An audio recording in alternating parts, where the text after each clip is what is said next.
जय श्री कृष्णा दोस्तों, राधे राधे। आप सभी का बहुत बहुत स्वागत है। आज हम गुरुवार की व्रत कथा सुनेंगे। ऐसा माना जाता है कि जो कोई भी भक्त इस दिन व्रत रखते हैं उनकी समस्त इच्छाएं पूर्ण होती हैं और बृहस्पति महाराज प्रसन्न होते हैं। धन, विदा, पुत्र तथा मनोवांछित फल की प्राप्ति होती है। परिवार में सुख तथा शांति रहती है। आइए अब हम बृहस्पतिवार की व्रत कथा को प्रारंभ करते हैं। प्राचीन समय की बात है। एक बड़ा प्रतापी तथा दानी राजा रहता था। वह प्रत्येक गुरुवार को व्रत रखता था एवं पुण्य करता था। यह उसकी रानी को अच्छा नहीं लगता था। ना वह व्रत करती और ना ही किसी को एक पैसा दान में देती। राजा को भी ऐसा करने से मना किया करती थी। एक समय की बात है कि राजा शिकार खेलने वन को चले गए। घर पर रानी और दासी थी। उस समय गुरु बृहस्पति देव साधु का रूप धारण कर राजा के दरवाजे पर भिक्षा मांगने आए। साधु ने रानी से भिक्षा मांगी तो वो कहने लगी, हे साधु महाराज, मैं इस दान और पुण्य से तंग आ गई हूँ। आप कोई ऐसा उपाय बताएं जिससे ये सारा धन नष्ट हो जाए और मैं आराम से रह सकूं। साधु रूपी बृहस्पति देव ने कहा, तुम बड़ी विचित्र हो। संतान और धन से भी कोई दुखी होता है। अगर तुम्हारे पास धन अधिक है तो इसे शुभ कार्यों में लगाओ जिससे तुम्हारे दोनों लोग सुधरें। परंतु साधु की इन बातों से रानी खुश नहीं हुई। उसने कहा, मुझे ऐसे धन की आवश्यकता नहीं है जिसे मैं दान दूं तथा जिसको संभालने में ही मेरा सारा समय नष्ट हो जाए।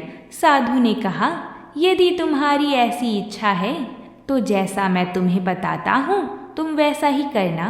बृहस्पतिवार के दिन तुम घर को गोबर से लीपना, अपने केशों को पीली मिट्टी से धोना, केशों को धोते समय स्नान करना, राजा से हजामत बनाने को कहना, भोजन में मांस मदिरा खाना, कपड़ा धोबी के यहाँ धुलने डालना। इस प्रकार 7 बृहस्पतिवार करने से तुम्हारा समस्त धन नष्ट हो जाएगा। इतना कहकर साधु बने बृहस्पति देव अंतर्ध्यान हो गए। साधु के कहे अनुसार करते हुए रानी को केवल 3 बृहस्पतिवार ही बीते थे कि उसकी समस्त धन संपत्ति नष्ट हो गई। भोजन के लिए भी परिवार तरसने लगा। एक दिन राजा रानी से बोला, हे रानी, तुम यहीं रहो, मैं दूसरे देश को जाता हूँ क्योंकि यहाँ पर मुझे सभी जानते हैं, इसलिए मैं कोई छोटा कार्य नहीं कर सकता। ऐसा कहकर राजा परदेश चला गया। वहाँ वह जंगल से लकड़ी काट कर लाता और शहर में बेचता। इस तरह वह अपना जीवन व्यतीत करने लगा। उधर राजा के बिना रानी और दासी दुखी रहने लगी।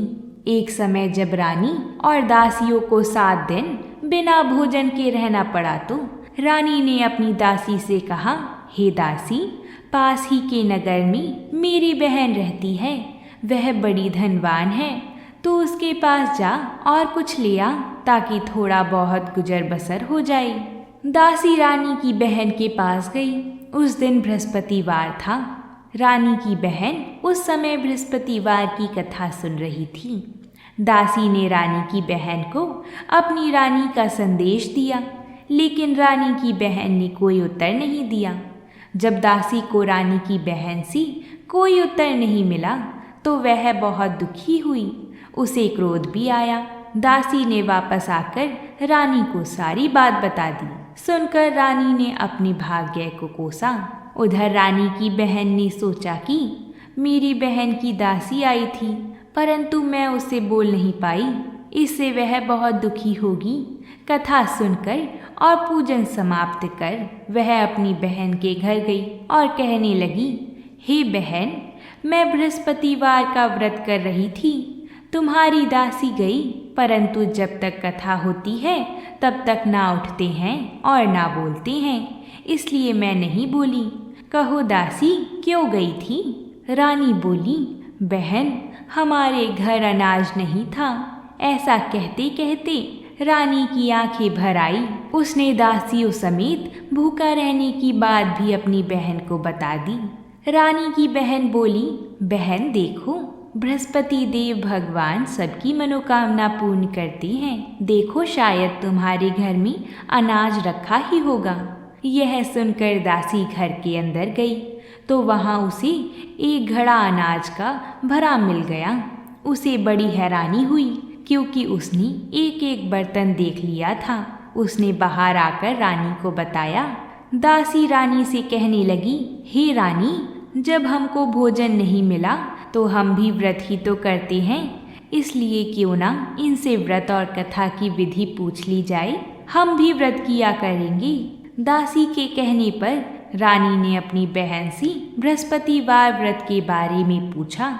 उसकी बहन ने बताया, बृहस्पतिवार के व्रत में चने की दाल और मुनक्का से विष्णु भगवान का केले की जड़ में पूजन करें तथा दीपक जलाएं, पीला भोजन करें तथा कथा सुनी। इससे गुरु भगवान प्रसन्न होते हैं, मनोकामना पूर्ण करते हैं। व्रत और पूजन की विधि बताकर रानी की बहन अपने घर लौट आई। रानी और दासी दोनों ने निश्चय किया कि बृहस्पति देव भगवान का पूजन जरूर करेंगे। 7 रोज बाद जब बृहस्पतिवार आया तो उन्होंने व्रत रखा। घुड़साल में जाकर चना और गुड़ बीन लाई तथा उसकी दाल से केले की जड़ तथा विष्णु भगवान का पूजन किया। अब पीला भोजन कहाँ से आई? दोनों बड़ी दुखी हुईं, परंतु उन्होंने व्रत किया था, इसलिए बृहस्पति देव भगवान ने प्रसन्न होकर एक साधारण व्यक्ति के रूप में वह 2 थालियों में सुंदर पीला भोजन लेकर आए और दासी को देखकर बोले, हे दासी, यह भोजन तुम्हारे लिए और तुम्हारी रानी के लिए है, इसे तुम दोनों ग्रहण करना। दासी भोजन पाकर बहुत प्रसन्न हुई। उसने रानी को सारी बात बताई। उसके बाद से वह प्रत्येक बृहस्पतिवार को गुरु भगवान का व्रत और पूजन करने लगी। बृहस्पति भगवान की कृपा से उनके पास धन हो गया, परंतु रानी फिर पहले की तरह आलस्य करने लगी। तब दासी बोली, देखो रानी, तुम पहले भी इस प्रकार आलस्य करती थी। तुम्हें धन के रखने में कष्ट होता था, इस कारण सभी धन नष्ट हो गया। अब गुरु भगवान की कृपा से धन मिला है तो फिर तुम्हें आलस्य होता है। बड़ी मुसीबतों के बाद हमने यह धन पाया है, इसलिए हमें दान पुण्य करना चाहिए।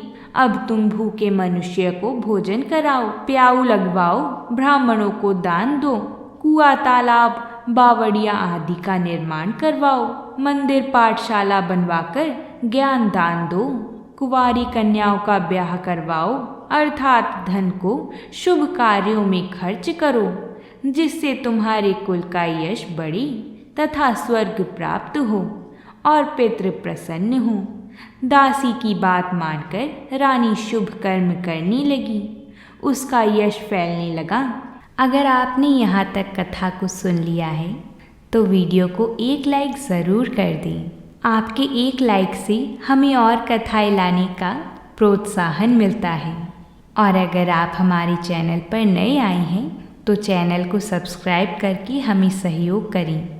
हम आप सभी के लिए ऐसी ही व्रतों से जुड़ी कथाएं लाते रहते हैं। एक दिन रानी और दासी आपस में विचार करने लगी कि ना जाने राजा किस दशा में होंगे। उनकी कोई खोज खबर भी नहीं है। उन्होंने श्रद्धापूर्वक गुरु बृहस्पति भगवान से प्रार्थना की कि राजा जहाँ कहीं भी हो शीघ्र वापस आ जाएं। उधर राजा परदेश में बहुत दुखी रहता था। वह प्रतिदिन जंगल से लकड़ी बीन कर लाता और उसे शहर में बेचकर अपने दुखी जीवन को बड़ी कठिनता से व्यतीत करता था।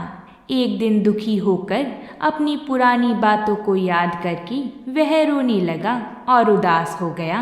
उसी समय राजा के पास बृहस्पति देव साधु के वेश में आकर बोली, हे लकड़हारी, तुम इस सुनसान जंगल में किस चिंता में बैठी हो, मुझे बतलाओ। यह सुनकर राजा के नेत्रों में जल भर आया। साधु की वंदना कर राजा ने अपनी संपूर्ण कहानी सुना दी। महात्मा दयालु होते हैं, वह राजा से बोले, हे राजा, तुम्हारी पत्नी ने बृहस्पति देव के प्रति अपराध किया था, जिसके कारण तुम्हारी यह दशा हुई। अब तुम चिंता मत करो, भगवान तुम्हें पहले से अधिक धन देंगी। देखो, तुम्हारी पत्नी ने बृहस्पतिवार का व्रत प्रारंभ कर दिया है। अब तुम भी बृहस्पतिवार का व्रत करके चने की दाल व गुड़ जल के लोटे में डालकर केले का पूजन करो, फिर कथा कहो या सुनो। भगवान तुम्हारी सब मनोकामना पूर्ण करेंगे। साधु की बात सुनकर राजा बोला, हे प्रभु, लकड़ी बेचकर तो इतना पैसा भी नहीं बचता जिससे भोजन के उपरांत कुछ बचा सकूं। मैंने रात्रि में अपनी रानी को व्याकुल देखा है। मेरे पास कोई साधन नहीं जिससे उसका समाचार जान सकूं। फिर मैं कौन सी कहानी कहूं, यह भी मुझको मालूम नहीं है। साधु ने कहा, मन में बृहस्पति भगवान के पूजन व्रत का निश्चय करो, वह स्वयं तुम्हारे लिए कोई राह बना देंगी। बृहस्पतिवार के दिन तुम रोजाना की तरह ही लकड़ियाँ लेकर शहर में जाना। तुम्हें रोज से दुगना धन मिलेगा, जिससे तुम भली भांति भोजन कर लोगी तथा बृहस्पति देव की पूजा का सामान भी आ जाएगा। जो तुमने बृहस्पतिवार की कहानी के बारे में पूछा है वह इस प्रकार है, तुम इसे ध्यान पूर्वक सुनो। प्राचीन काल में एक बहुत ही निर्धन ब्राह्मण रहता था। उसके कोई संतान न थी। वह नित्य पूजा पाठ करता। उसकी स्त्री ना स्नान करती और ना किसी देवता का पूजन करती। इस कारण ब्राह्मण देवता बहुत दुखी रहते थे। भगवान की कृपा से ब्राह्मण के यहाँ एक कन्या उत्पन्न हुई। कन्या बड़ी होने लगी। प्रातः स्नान करके वह भगवान विष्णु का जप करती थी।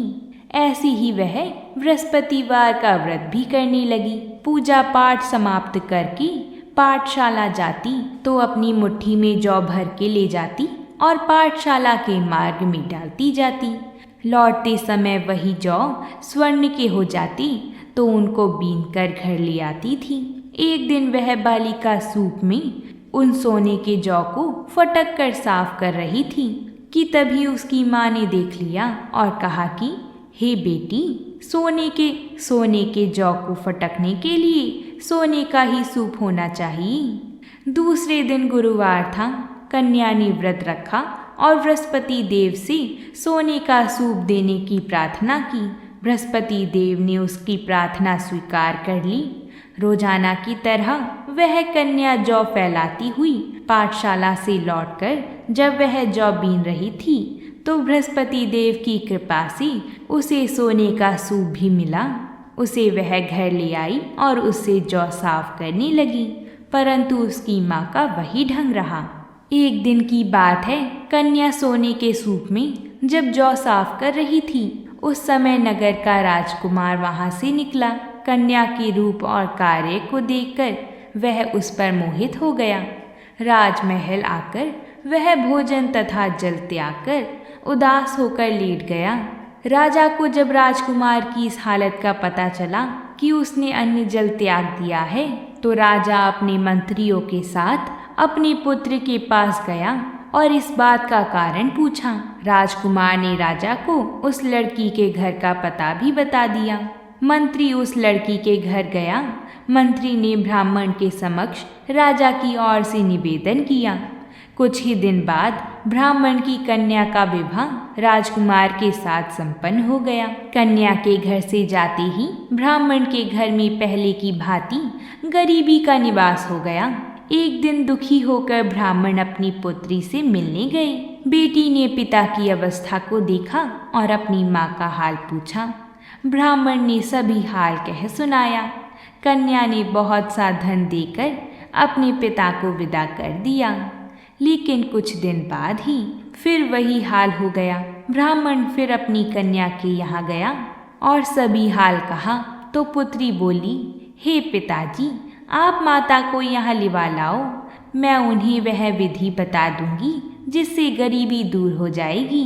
ब्राह्मण देवता अपनी स्त्री को साथ लेकर अपनी पुत्री के पास राजमहल पहुँची तो पुत्री अपनी माँ को समझाने लगी, हे माँ, देखो तुम प्रातः काल स्नान आदि करके विष्णु भगवान का पूजन करो तो सब दरिद्रता दूर हो जाएगी। परंतु उसकी मानी उसकी एक भी बात नहीं मानी। वह प्रातः काल उठकर अपनी पुत्री की बची झूठन को खा लेती थी। एक दिन उसकी पुत्री को बहुत गुस्सा आया। उसने अपनी माँ को एक कोठरी में बंद कर दिया। फिर प्रातः उसे स्नान आदि करा के पूजा पाठ करवाया तो उसकी माँ की बुद्धि ठीक हो गई। इसके बाद वह नियम से पूजा पाठ करने लगी और प्रत्येक बृहस्पतिवार को व्रत करने लगी। इस व्रत के प्रभाव से मृत्यु के बाद वह स्वर्ग को गई। वह ब्राह्मण भी सुखपूर्वक इस लोक का सुख भोग कर स्वर्ग को प्राप्त हुआ। इस तरह कहानी कहकर साधु बने देवता वहां से अंतर्ध्यान हो गए। धीरे धीरे समय व्यतीत होने पर फिर बृहस्पतिवार का दिन आया। राजा जंगल में लकड़ी काटकर शहर में बेचने लगा। उसे उस दिन बाकी दिनों से अधिक धन मिला। राजा ने चना गुड़ आदि लाकर बृहस्पतिवार का व्रत किया। उस दिन से उसके सभी कलेश दूर हो गए। परंतु जब अगले गुरुवार का दिन आया तो वह बृहस्पतिवार का व्रत करना भूल गया। इस कारण बृहस्पति भगवान नाराज हो गए। उस दिन उस नगर के राजा ने विशाल यज्ञ का आयोजन किया था तथा अपनी समस्त राज्य में घोषणा करवा दी थी कि सभी मेरे यहाँ भोजन करने आवे। किसी के घर में भी चूल्हा ना जले। इस आज्ञा को जो ना मानेगा उसको फांसी दे दी जाएगी। राजा की आज्ञा अनुसार राज्य के सभी वासी राजा के भोज में सम्मिलित हुए। लेकिन लकड़हारा कुछ देर से पहुंचा, इसलिए राजा उसको अपने साथ महल में ले गए। जब राजा लकड़हारे को भोजन करा रहे थे तो रानी की दृष्टि उस खुटी पर पड़ी जिस पर उसका हार लटका हुआ था। उसे हार खुटी पर लटका दिखाई नहीं दिया। रानी को निश्चय हो गया कि मेरा हार इस लकड़हारे ने चुरा लिया है। उसी समय सैनिक बुलवाकर उसको जेल में डलवा दिया गया। लकड़हारा जेल में विचार करने लगा कि ना जाने कौन से पूर्व जन्म के कर्म से मुझे यह दुख प्राप्त हुआ है, और जंगल में मिले साधु को याद करने लगा। तत्काल बृहस्पति देव साधु के रूप में प्रकट हो गए और कहने लगी, अरे मूर्ख, तूने बृहस्पति देवता की कथा नहीं की, उसी कारण तुझे यह दुख प्राप्त हुआ है। अब चिंता मत कर। बृहस्पतिवार के दिन जेल खाने के दरवाजे पर तुझे 4 पैसे पड़े मिलेंगी। उनसे तू बृहस्पतिवार की पूजा करना तो तेरा सभी कष्ट दूर हो जाएगा। अगले बृहस्पतिवार के दिन उसे जेल के द्वार पर 4 पैसे मिले। राजा ने पूजा का सामान मंगवाकर कथा कही और प्रसाद बांटा। उसी रात्रि में बृहस्पति देव ने उस नगर के राजा को स्वप्न में कहा, हे राजा, तूने जिसे जेल में बंद किया है उसे कल छोड़ देना, वह निर्दोष है। राजा प्रातः काल उठा और खुटी पर हार टंगा देखकर लकड़हारे को बुलाकर क्षमा मांगी तथा राजा के योग्य सुंदर वस्त्र आभूषण भेंट कर उसे विदा किया। गुरुदेव की आज्ञा अनुसार राजा अपने नगर को चल दिया। राजा जब नगर के निकट पहुंचा तो उसे बड़ा ही आश्चर्य हुआ कि नगर में पहले से अधिक बाग, तालाब और कुएं तथा बहुत सी धर्मशालाएं, मंदिर आदि बने हुए हैं। राजा ने पूछा कि यह किसका बाग और धर्मशाला है। तब नगर के सब लोग कहने लगे कि यह सब हमारी रानी और दासी द्वारा बनवाए गए हैं। राजा को आश्चर्य हुआ और गुस्सा भी आया कि उसकी अनुपस्थिति में रानी के पास धन कहाँ से आया होगा। जब रानी ने यह खबर सुनी कि राजा आ रही हैं, तो उसने अपनी दासी से कहा, हे दासी, देखो तो जरा, राजा हमको कितनी बुरी हालत में छोड़ के गए थे। वह हमारी ऐसी हालत देखकर लौट ना जाएं, इसलिए तू दरवाजे पर खड़ी हो जा। रानी की आज्ञा अनुसार दासी दरवाजे पर खड़ी हो गई और जब राजा आए तो उन्हें अपने साथ महल में लिवा लाई। तब राजा ने क्रोध करके अपनी तलवार निकाली और पूछने लगा, बताओ यह धन तुम्हें कैसे प्राप्त हुआ है। तब रानी ने सारी कथा कह सुनाई। तब राजा ने निश्चय किया कि मैं रोजाना दिन में 3 बार कहानी कहा करूँगा और रोज व्रत किया करूँगा। अब हर समय राजा के दुपट्टे में चने की दाल बंधी रहती तथा दिन में 3 बार कथा कहता।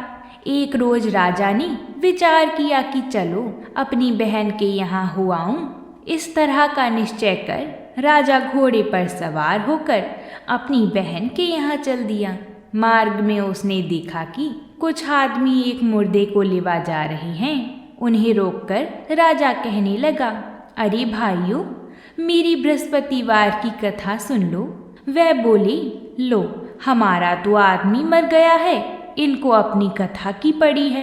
परंतु कुछ आदमी बोले, अच्छा कहो, हम तुम्हारी कथा भी सुनेंगे। तब राजा ने दाल निकाली और कथा कहनी शुरू कर दी।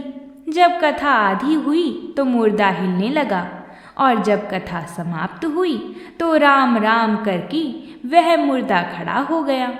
राजा आगे बढ़ा। उसे चलते चलते शाम हो गई।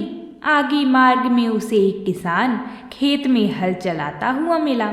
राजा ने उससे कथा सुनने का आग्रह किया, लेकिन वह नहीं माना। राजा आगे चल पड़ा। राजा के हटते ही बैल पछाड़ खाकर गिर गई तथा किसान के पेट में बहुत जोर से दर्द होने लगा। उसी समय किसान की माँ रोटी लेकर आई।